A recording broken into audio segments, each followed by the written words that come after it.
एक बार फिर से आप सभी का बहुत बहुत स्वागत है परीक्षा वर्ल्ड के इस यूट्यूब चैनल में। दोस्तों, उत्तर प्रदेश लेखपाल भर्ती परीक्षा के लिए कंप्यूटर की जो हमने सीरीज शुरू की थी उसका जो पार्ट 4 है उसको आज हम कंप्लीट करेंगे। चलिए आज की वीडियो को शुरू करते हैं और देख लेते हैं कि आज का हमारा जो कंप्यूटर का वीडियो है इसमें हमने कौन कौन से इंपॉर्टेंट एमसीक्यूज को सम्मिलित किया हुआ है। आइए उनको फटाक से कंप्लीट कर लेते हैं। तो चलिए वीडियो को आगे बढ़ाते हैं। पहला प्रश्न आपकी स्क्रीन पर है। WWL का यहाँ पे पूरा नाम पूछा गया है कि WWL जो होता है इसका पूरा नाम क्या होता है। तो इसका पूरा नाम क्या होता है? तो इसका पूरा नाम होता है वायरलेस इन लोकल लूप। क्या होता है? इसका पूरा नाम होता है वायरलेस इन लोकल लूप। यानी कि ऑप्शन आपका जो यहाँ पे सी है बिल्कुल सही हो जाएगा। यह एक प्रकार का संचार यानी कि कम्युनिकेशन का सिस्टम है और इसको आपको याद रखना है, इंपॉर्टेंट है। तो वायरलेस इन लोकल लूप इसका पूरा नाम होता है। अगला प्रश्न यहाँ पे हमारा है, Indian institute of remote sensing कहाँ पर स्थित है? आपसे पूछा गया है। तो Indian institute of remote sensing कहाँ पर अवस्थित है? तो यह आपको मिलेगा देहरादून में। तो ऑप्शन आपका जो यहाँ पे बी है बिल्कुल सही हो जाएगा। Indian institute of remote sensing आपको मिलेगा देहरादून में। ऑप्शन बी आपका यहाँ पे 100% सही है।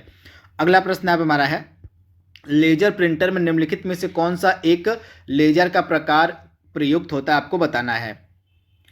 तो आपका जो लेजर प्रिंटर होता है उस लेजर प्रिंटर में कौन से लेजर का प्रकार का प्रयोग किया जाता है? तो राइट आंसर आपका हो जाएगा अर्धचालक लेजर का। यानी कि ऑप्शन आपका जो यहाँ पे सी है बिल्कुल सही हो जाएगा। एक लेजर प्रिंटर जो होता है उसमें अर्धचालक लेजर के प्रकार का प्रयोग किया जाता है। तो ऑप्शन आपका सी यहाँ पे बिल्कुल सही है।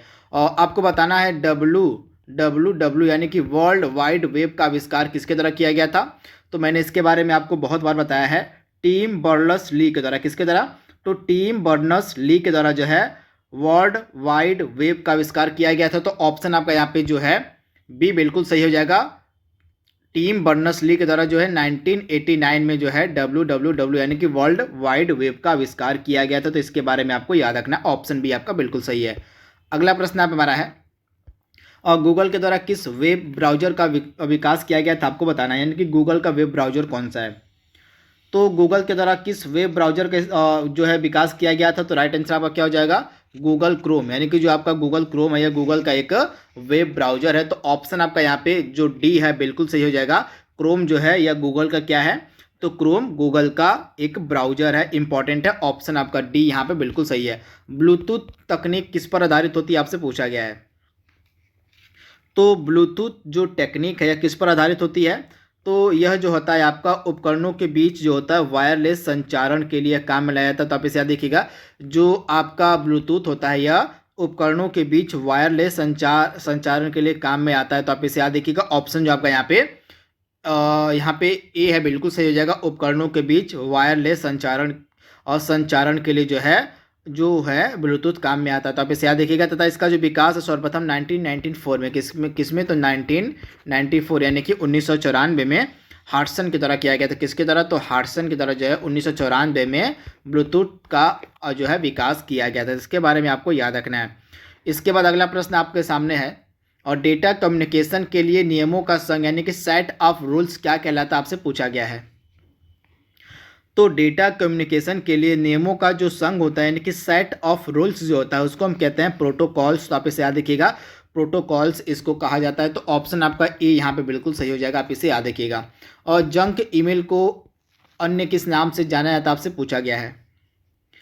तो जंक ईमेल को हम कहते हैं स्पैम के नाम से भी जानते हैं। तो आप इसे याद रखिएगा, जो आपका जंक और ईमेल होता है इसको हम स्पैम के नाम से भी जानते हैं। तो ऑप्शन आपका यहाँ पे क्या सही हो जाएगा? ऑप्शन आपका सी यहाँ पे बिल्कुल सही हो जाएगा। जंक ईमेल को हम स्पैम के नाम से भी जानते हैं। तो ऑप्शन आपका सी यहाँ पे बिल्कुल सही है।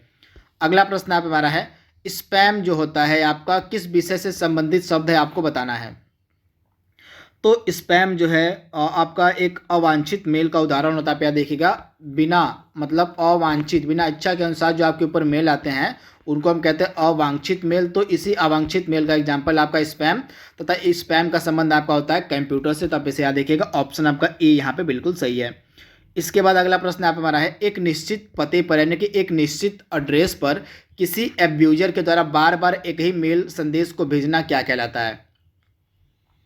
तो एक निश्चित पते पर यानी कि एक निश्चित एड्रेस पर किसी एब्यूजर के द्वारा बार बार एक ही जो मेल भेजा जाता है, मेल संदेश, उसको हम क्या कहते हैं? मेल ईमेल बॉम्बिंग कहा जाता है। उसको क्या कहा जाता है? तो ईमेल बॉम्बिंग कहा जाता है। इसमें ईमेल बॉम्बिंग में क्या होता है कि किसी निश्चित पते पर एक ही मेल का संदेश जो है बार बार भेजा जाता है एब्यूजर के द्वारा। इसी को हम ईमेल बॉम्बिंग के नाम से जानते हैं। तो ऑप्शन आपका जो सी है यहाँ पे बिल्कुल सही है, ईमेल बॉम्बिंग।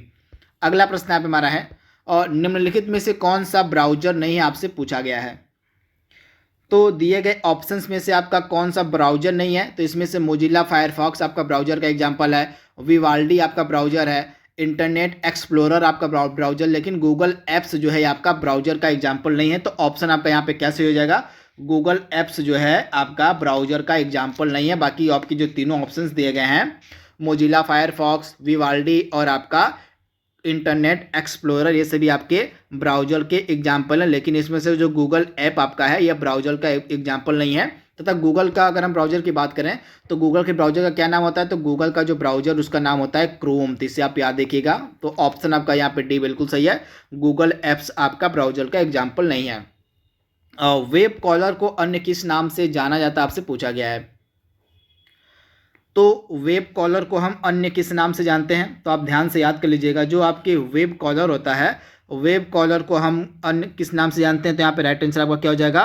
Web spider. क्या होता है? तो वेब क्रॉलर यहाँ पे होना चाहिए था। जो वेब आपका क्लॉरर होता है इसको हम वेब स्पाइडर के नाम से भी जानते हैं। तो ऑप्शन आपका जो सी है यहाँ पे बिल्कुल सही हो जाएगा, वेब स्पाइडर। अगला प्रश्न यहाँ पे हमारा है, और कंप्यूटर क्षेत्र में वायरस का मतलब क्या होता है? यानी कि वायरस का यहाँ पे पूरा नाम आपसे सिंपली पूछा जा रहा है।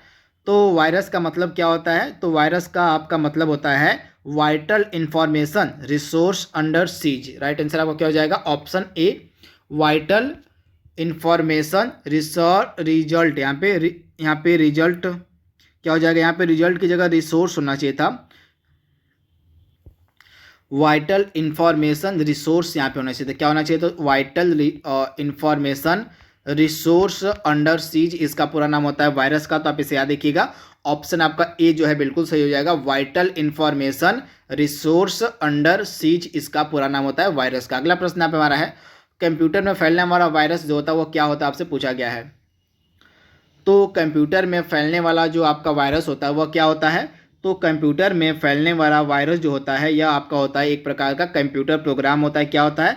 तो यह एक प्रकार का कंप्यूटर प्रोग्राम होता है जो वायरस होता है। तो ऑप्शन आपका सी यहाँ पे बिल्कुल सही हो जाएगा, कंप्यूटर प्रोग्राम होता है।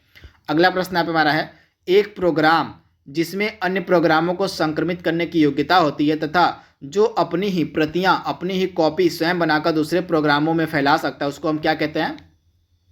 तो वह कहलाता है आपका वायरस। जो वायरस जो आपका होता है, वायरस एक प्रोग्राम होता है जो अन्य प्रोग्रामों को संक्रमित कर देता है तथा वायरस जो होता है अपनी ही प्रतियों को स्वयं बनाकर दूसरे प्रोग्राम में फैलाता है। तो आप इसे याद रखिएगा। ऑप्शन आपका जो सी है यहाँ पे बिल्कुल सही हो जाएगा, वायरस। तो आप इसे याद रखिएगा। ऑप्शन आपका जो सी है यहाँ पे बिल्कुल सही हो जाएगा। अगला प्रश्न यहाँ पे हमारा है, संचार नेटवर्क जो सिस्टम होता है उसमें फायरवॉल का प्रयोग निम्नलिखित में से किससे बचाता है? आपसे पूछा गया है। तो संचार नेटवर्क में फायरवॉल का जो प्रयोग होता है वह अनधिकृत आक्रमण से बचाता है। यानी कि ऑप्शन आपका यहाँ पे ए बिल्कुल सही हो जाएगा। संचार नेटवर्क में जो आपका फायरवॉल का इस्तेमाल होता है यह अनधिकृत आक्रमण से बचाता है। यानी कि ऑप्शन आपका ए जो है यहाँ पे बिल्कुल सही हो जाएगा, अनधिकृत आक्रमण से बचाता है आपका फायरवॉल। तो आप इसे याद रखिएगा। ऑप्शन आपका ए यहाँ पे बिल्कुल सही है। अगला प्रश्न यहाँ पे हमारा है, विंडोज ऑपरेटिंग सिस्टम का विकास किसके द्वारा किया गया? तो विंडोज ऑपरेटिंग सिस्टम का विकास किया गया था माइक्रोसॉफ्ट के द्वारा। तो आप इसे याद रखिएगा, माइक्रोसॉफ्ट के द्वारा जो है विंडोज ऑपरेटिंग सिस्टम जो है विकसित किया गया था। ऑप्शन आपका ए यहाँ पे बिल्कुल सही हो जाएगा, माइक्रोसॉफ्ट।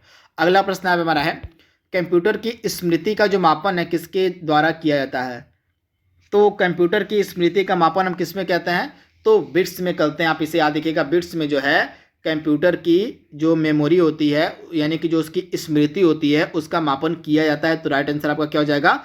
बिट्स के द्वारा जो है आपके कंप्यूटर की स्मृति का मापन किया जाता है। तो ऑप्शन आपका ए यहाँ पे बिल्कुल सही हो जाएगा, बिट्स के द्वारा। अगला प्रश्न यहाँ पे हमारा है, द्विआधारी यानी कि बाइनरी संख्याएं इनमें से कौन सी आपसे पूछी गई हैं? बाइनरी संख्याएं केवल 2 अंकों की होती हैं, इसमें 0 और 1 आता है, यानी कि 0 और 1 का ही इस्तेमाल होता है आपका सिंपली बाइनरी संख्याओं में 0 और 1 का ही इस्तेमाल होता है। तो राइट आंसर आपका क्या हो जाएगा 0 और 1। तो आप इसे याद रखिएगा, इंपॉर्टेंट है। और बाइनरी भाषा कितने अंकों की बनी होती है आपसे पूछा गया है। तो बाइनरी जो भाषा होती है यह आपकी 2 अंकों की बनी होती है। तो आप इसे याद रखिएगा, 2 अंकों की बनी होती है आपकी बाइनरी भाषा, यानी कि ऑप्शन आपका जो ए है यहाँ पे बिल्कुल सही हो जाएगा। अगला प्रश्न यहाँ पे हमारा है 8 बिट के समूह को हम क्या कहते हैं। इंपॉर्टेंट प्रश्न है। तो 8 बिट के समूह को हम 1 बाइट कहते हैं। आप इसे याद रखिएगा, 8 बिट के समूह को जो है हम 1 बाइट कहते हैं, यानी कि ऑप्शन आपका बी जो है बिल्कुल सही हो जाएगा। यानी कि 1 बाइट में आपका 1 बाइट जो होता है इसमें आपका कितना बिट होता है, तो 1 बाइट में आपका 8 बिट होता है। तो इसे अभी आपको याद रखना है। और कंप्यूटर में शब्द की लंबाई किसके द्वारा नापी जाती है आपसे पूछा गया है। तो कंप्यूटर में शब्द की जो लंबाई होती है वह बिट्स में मापी जाती है। तो आप इसे याद रखिएगा, कंप्यूटर में शब्द की जो लंबाई होती है वह बिट्स में मापी जाती है, यानी कि ऑप्शन आपका जो ए है यहाँ पे बिल्कुल सही हो जाएगा, बिट्स में। अगला प्रश्न यहाँ पे हमारा है, और 1024 जो आपका केबी होता है, यानी कि 1024 केबी कितने के बराबर होता है। तो आप ध्यान दीजिएगा, 1024 केबी जो है आपका 1 MB के बराबर होता है। कितने के, तो 1 MB में आपका 1024 केबी होता है। तो आपको याद रखना है, भूलना नहीं है। ऑप्शन आपका ए जो है आपका बिल्कुल सही हो जाएगा। 1 मेगाबाइट यानी कि 1 MB जो होता है, यहाँ पे मैं लिख देता हूँ, 1 MB आपका कितने के बराबर होता है, तो 1 MB जो है आपका 1024 KB के बराबर होता है। तो आपको याद रखना है। वहीं 1 GB में कितना होता है, तो आपका 1 GB में होता है 1024, कितना हो जाएगा यहाँ पे, तो 1000, यहाँ पे 1024 जो है आपका MB होता है। तो इसे भी आपको याद रखना है। और इसके अलावा आपका जो 1024 बाइट होता है, 1024 बाइट में कितना होता है, तो आपका जो 1024 बाइट्स होता है, 1024 बाइट्स में आपका होता है 1 KB यानी कि 1 किलोबाइट। तो इस प्रकार से मैंने आपको सभी लिख दिया है। एक बार मैं फिर से आपको रिपीट कर देता हूँ। 1024 बाइट में आपका कितना होता है, 1 KB होता है, तथा 1024 KB में आपका 1 MB यानी कि 1 मेगाबाइट होता है, तथा 1024 MB में आपका होता है 1 गीगाबाइट। तो इसके बारे में आपको याद रखना है, भूलना नहीं है। कुछ भी आपसे एग्जाम में प्रश्न पूछा जा सकता है। तो अगर हम प्रश्न की बात करें तो प्रश्न में आपका राइट आंसर क्या हो जाएगा, 1024 किलोबाइट आपका बराबर होता है कितने के, तो 1024 किलोबाइट आपका बराबर होता है 1 मेगाबाइट यानी कि 1 MB के। तो ऑप्शन ए आपका बिल्कुल सही है। न्यूनतम मेमोरी साइज की इकाई आपको चुनना, इसमें से कौन सी होगी। तो इसमें से सबसे छोटी मेमोरी साइज की इकाई कौन सी होगी, तो इसमें से केबी जो है सबसे छोटी होगी, फिर उसके बाद MB हो जाएगा, उसके बाद आपका TB हो जाएगा, सॉरी उसके बाद आपका GB हो जाएगा, GB के बाद आपका TB आ जाएगा। तो इस प्रकार से केबी जो है इसमें से न्यूनतम क्या है, केबी जो है इसमें से न्यूनतम मेमोरी की इकाई है। तो आपको याद रखना है केबी, यानी कि ऑप्शन आपका जो ए है यहाँ पे बिल्कुल सही हो जाएगा। तो केबी आप याद रखिएगा, सबसे पहले यानी कि सबसे छोटा आपका केबी होगा, फिर केबी के बाद आपका MB आता है, फिर MB के बाद नंबर आता है आपका GB का, और GB से बड़ा आपका क्या होता है, GB से बड़ा आपका होता है टेराबाइट यानी कि TB होता है। तो एक क्रम आपको याद रखना है। अगला प्रश्न यहाँ पे हमारा है, निम्नलिखित में से कौन सा एक ओपन सोर्स सॉफ्टवेयर नहीं आपसे पूछा गया है। तो इसमें से आपका ओपन सोर्स सॉफ्टवेयर कौन सा नहीं है, तो इसमें से आपका जो इंटरनेट एक्सप्लोरर है यह आपका ओपन सोर्स सॉफ्टवेयर का एग्जाम्पल नहीं है। तो ऑप्शन आपका जो ए है यहाँ पे बिल्कुल सही है। आपका जो इंटरनेट एक्सप्लोरर होता है यह क्लोज्ड सोर्स सॉफ्टवेयर का एग्जाम्पल होता है। तो ऑप्शन आपका ए यहाँ पे बिल्कुल सही हो जाएगा। और लैन का मतलब, लैन का पूरा नाम आपसे पूछा गया है, तो LAN यानी कि लैन का पूरा नाम होता है लोकल एरिया नेटवर्क, यानी कि ऑप्शन आपका जो सी है यहाँ पे बिल्कुल सही हो जाएगा। लोकल एरिया नेटवर्क पूरा नाम होता है आपका लैन का। तो ऑप्शन आपका ए यहाँ पे बिल्कुल सही हो जाएगा, लोकल एरिया नेटवर्क। अगला प्रश्न आप हमारा है, और ईथरनेट किसका एग्जाम्पल आपसे पूछा गया है। तो ईथरनेट आपका किसका एग्जाम्पल है, तो यह लैन का एग्जाम्पल है कि लोकल एरिया नेटवर्क का एग्जाम्पल होता है ईथरनेट, यानी कि ऑप्शन आपका जो यहाँ पे बी है यहाँ पे बिल्कुल सही हो जाएगा। लैन का एग्जाम्पल होता है आपका ईथरनेट। अगला प्रश्न आप हमारा है, निम्नलिखित में से किस प्रोटोकॉल के द्वारा वर्ल्ड वाइड वेब में पहुंचा जा सकता है। तो HTTP जो आपका प्रोटोकॉल होता है, HTTP यानी कि इसको हम क्या कहते हैं, इसको हम हाइपर टेक्स्ट ट्रांसफर प्रोटोकॉल के नाम से भी जानते हैं। इसका पूरा नाम होता है हाइपर टेक्स्ट ट्रांसफर प्रोटोकॉल। इसकी मदद से जो है हम वर्ल्ड वाइड वेब में पहुंच सकते हैं, यानी कि ऑप्शन आपका ए यहाँ पे बिल्कुल सही है। आप इसे याद रखिएगा। निम्नलिखित में से कौन सा कंप्यूटर हार्डवेयर नहीं आपसे पूछा गया है। तो इसमें से कौन सा कंप्यूटर हार्डवेयर नहीं है? तो कंपाइलर जो है आपका कंप्यूटर का हार्डवेयर पार्ट नहीं है, तो ऑप्शन आपका बी बिल्कुल से। बाकी आपको तीनों हार्डवेयर मिलेंगे, प्रिंटर, माउस और कीबोर्ड हार्डवेयर के एग्जाम्पल है, परंतु कंपाइलर जो है आपका हार्डवेयर नहीं होता है। और कंप्यूटर हार्डवेयर जो आंकड़ों की बहुत अधिक मात्रा में भंडारण कर सकता है वह क्या कहलाता है? तो इसमें से चुंबकीय टेप या डिस्क दोनों जो है आपके आंकड़ों का बहुत अधिक मात्रा में भंडारण कर सकते हैं, यानी कि ए और बी आपका दोनों आंसर हो जाएगा। ए और बी आपका दोनों सही हो जाएगा। डिस्क और चुंबकीय जो टेप होते हैं ये दोनों जो है आंकड़ों का बहुत अधिक मात्रा में भंडारण कर सकते हैं। तो ऑप्शन आपका यहाँ पे ए और बी दोनों सही हो जाएगा।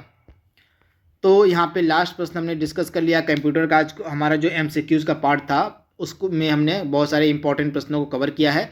तो आई होप यह सीरीज आपको पसंद आएगी। तो आज के लिए बस इतना ही। Thank you, thanks for watching, thank you.